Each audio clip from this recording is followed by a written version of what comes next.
conditional probability मा दुईटा formula हेरौं probability of A if event B is already happened.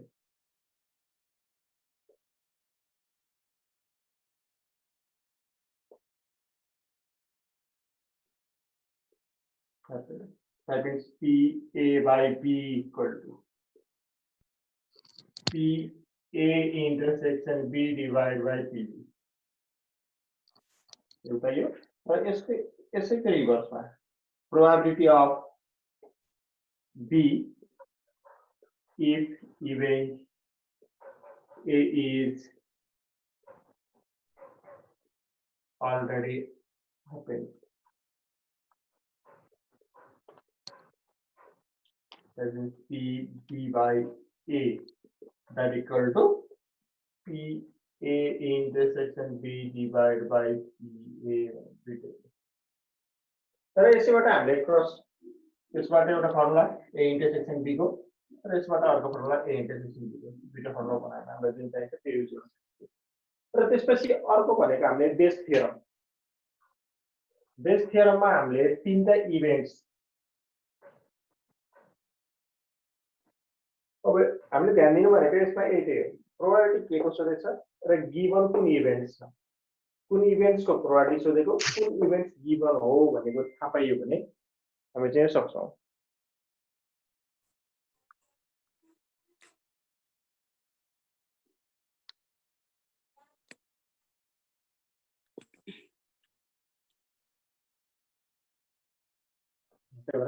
अब यो दुईटालाई चाहिँ ख्याल गर्नु पर्यो र त्यसपछि बाँकी रह्यो बेस थियरममा हामीले तीनटा इभेन्ट्स को हिजोको मैले रिकल मात्रै गरेछु है आजबाट एक्सप्लेन सुरु गर्छौं। सर कति छिटो मेटाउनु भएको र हजुरले लेख्न नभ्याउँदै स्क्रिनशट गर्न नभ्याउँदै हजुरले मेटाइहाल्नुहुन्छ सधैँ। अब अर्थ हेरौँ है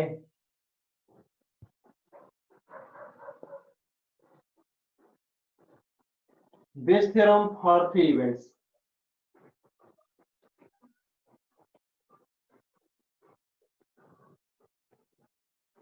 Three events na. If E1, E2, and E3 be three events, they mutually exclusive and exhaustive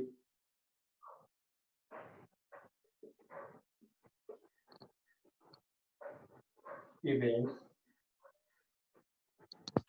Sorry, हिजोकै हो सार्न पर्दैन। हिजोकै हो है। And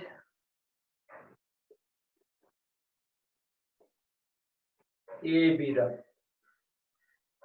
arbitrary events.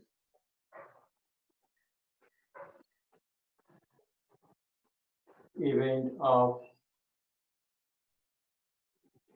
EI or I runs from 1 to 3, then the base theorem. And then first one think of like that P E1 by A equal to that equal to P E1 dot P A by E1 whole upon P E1 dot P A by E1 plus P E2 dot P A by E2 plus P E3 dot P A by E3. उसमा यो लेख्छौं त्यस्तै गरेर अर्को second इभेन्टलाई हेर्दाखेरि लेखे P E2 by A equal to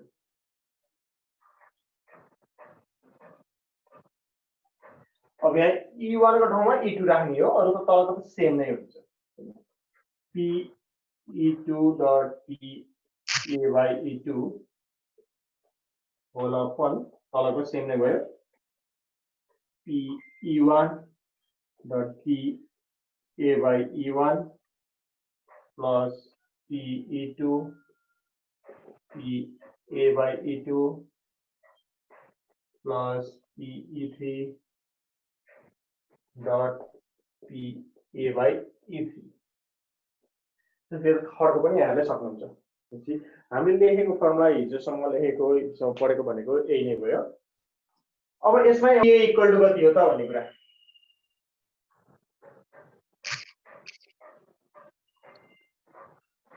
p a equal to p a intersection e1 plus p a intersection e2 plus p a intersection e3 यो भयो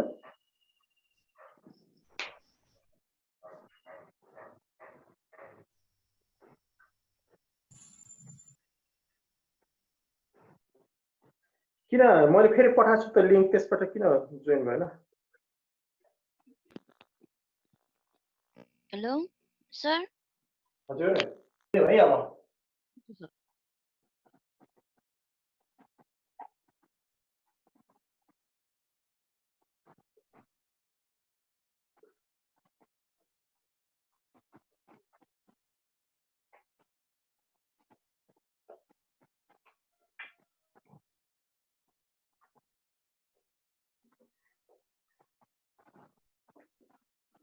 अब बुक छ कि छैन अब एकचोटी क्वेशनलाई स्क्रिनशट गर्नुस् है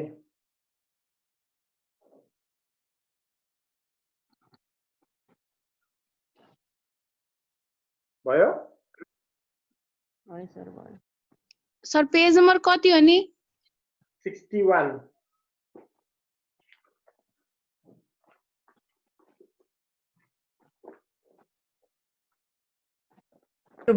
सब बुक दिखाइदिनु एकचोटि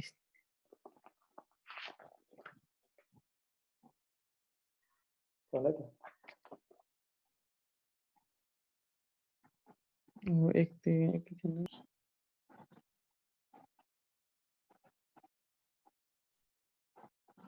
भयो हजुर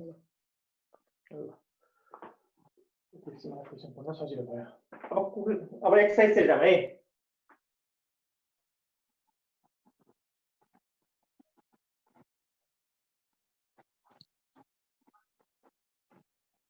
अब यसले के भनेछ फर्स्टपट्टि हेर्नु पर्यो In a certain school 20% of the students failed in English 15% of the students failed in mathematics and 10% of them failed in both English and mathematics फर्स्टमा गिवन लेखौँ है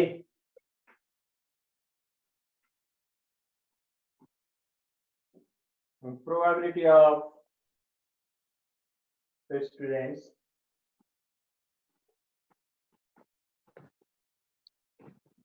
failed in first one English right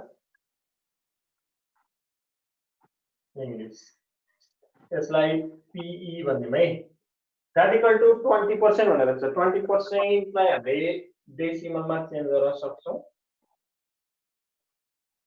0.2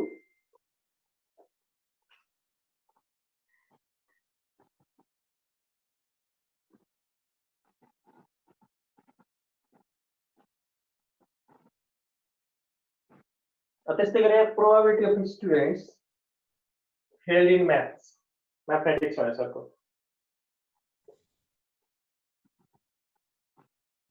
maths that is PM probability of maths that equal to 15% that equal to 0.15 अर्को के छ 10% of the students failed in both English and mathematics probability of the students failed in both subjects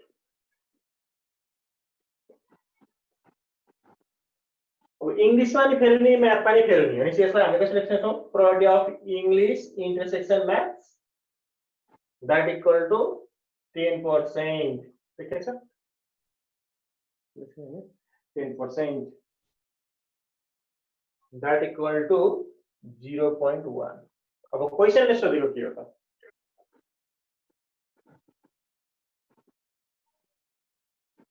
A student is selected at random. If he failed in English, what is the probability he also failed in mathematics? Probability of mathematics given that he is failed in English भने हो he is failed in English. English मा fail भन्ने कुरा दिइसक्यो. अब हामीलाई निकाल्नु पर्ने के छ what is the probability he is failed in mathematics भने. अब यसलाई हेरौँ त probability of mathematics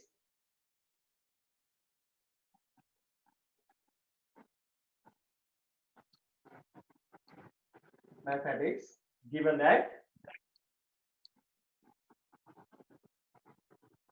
he is failed in English. Question ले यसो दियो he is failed in English हैन त्यही भनेछ नि if he is failed in English यदि उ चाहिँ इङ्ग्लिशमा फेल भइसकेछ भने what is the probability he also failed in mathematics मा नि फेल हुने चान्स कति छ त probability कति छ त भन्नु that means probability of mathematics given that he is failed in English मैले भाषा मात्र चेन्ज गर्ने हो तपाईलाई देखि अब यसलाई कसरी सर कति नबुझेको बुझेकै छैन है आवाज बुझ्यो बुझ्दैन सर क्लियर बुझ्यो सर क्यार अड्की क्लियर बुझ्यो है सर हाम्रोमा छ क्लियर नहीं आ सके रहता नहीं English that equal to what question यही हो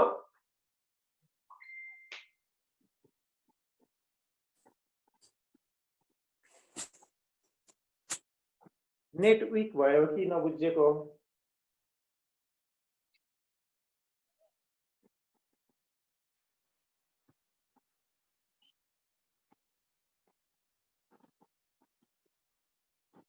स्क्रिनशट गर न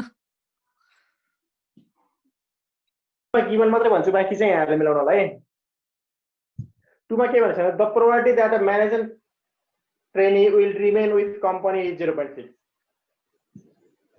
the probability that an employee earns more than 10,000 per year is 0.5 the probability that employee is management trainee who remains with the company or who earns more than 10,000 is rupees 0.7 भनेपछि एउटा management trainee remains with company भन्ने एउटा दियो हैन अब यसलाई हामीले lead गरेर गर्न सक्यो अथवा यसलाई चाहिँ त्यसले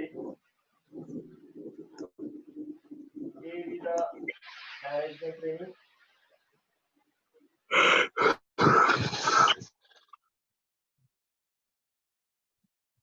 remains in company will remain with a company उनका पढ़ा company एउटा गर्न को देछ the product that employee earns more than 10,000 employee earns more than 10,000 rejected management trainee will remain with company like A भने अनि employee earns more than 10,000 like B माने हो भने अब यसलाई सिम्पलाइज गरौँ है यहाँ बगलाई the probability that a management trainee will remain with the company is 0.6 भनेपछि A भनेको PA equal to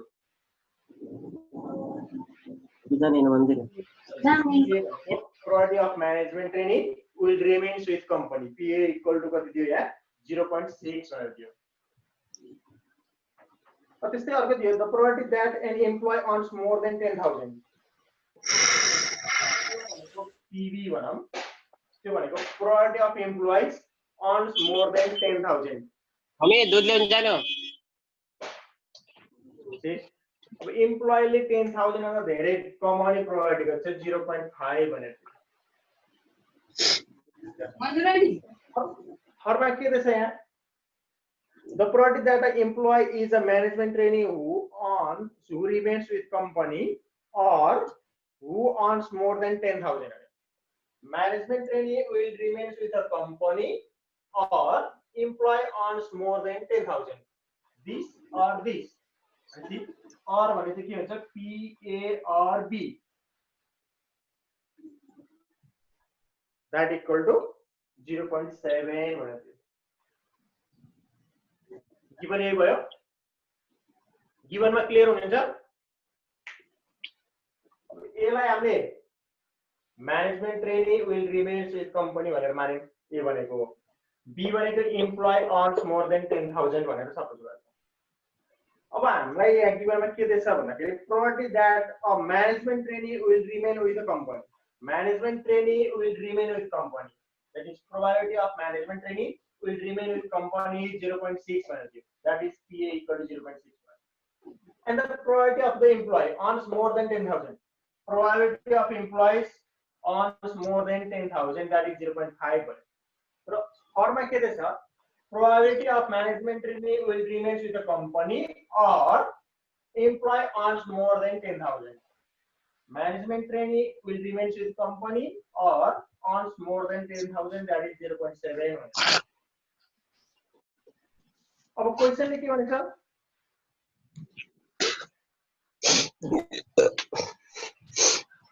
what is the probability that an employee earns more than 10,000 per year given that he is a management trainee who will with company भने हामीलाई probability के सोध्यो employee earns more than 10,000 सोध्यो employee earns more than 10,000 भनेदेखि probability of B सोध्यो given that के भयो management trainee will remain with company management trainee will remain with company. Yeah, that's my conditional question सोध्यो. अब यसमा त्यही भन्छ what is the probability that an employee earns more than 10,000 per year given that हैन he is management trainee who is stay with the company भने. Let's see probability of employee earns more than 10,000 given that management trainee will stay with the company that equal to what? Question यही भयो. अब PB by A भनेको त formula के भयो PB by A equal to PA intersection B divided by PA हुन्छ हैन. अब हामीलाई के थाहा छैन यहाँबाट PA त थाहा छ PA intersection B थाहा छैन. अब यो तीनटा फर्मुला यो तीनटा गिभनबाट हामीले के निकाल्नु पर्यो PA intersection B निकाल्नु पर्यो पहिला अनि बल्ल त्यो फर्मुला लगाउन सक्छौं.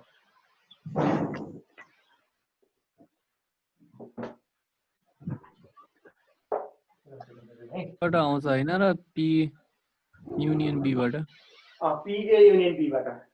अब यहाँ त्यही गर्नु पर्यो. Now PA union B equal to PA plus PB minus PA intersection B. PA union B को वैल्यू थाहा छ, PA को थाहा छ, PB को थाहा छ. और यो भनेको 0.7 equal to 0.6 plus 0.5 minus PA intersection B. Therefore, PA intersection B equal to 0.4.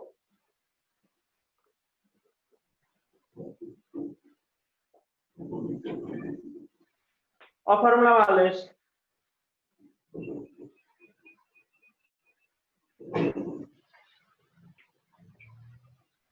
Therefore, PB by A equal to PA intersection B divided by PA. That equal to 0.4 divided by PA 0.6. 2 by 3.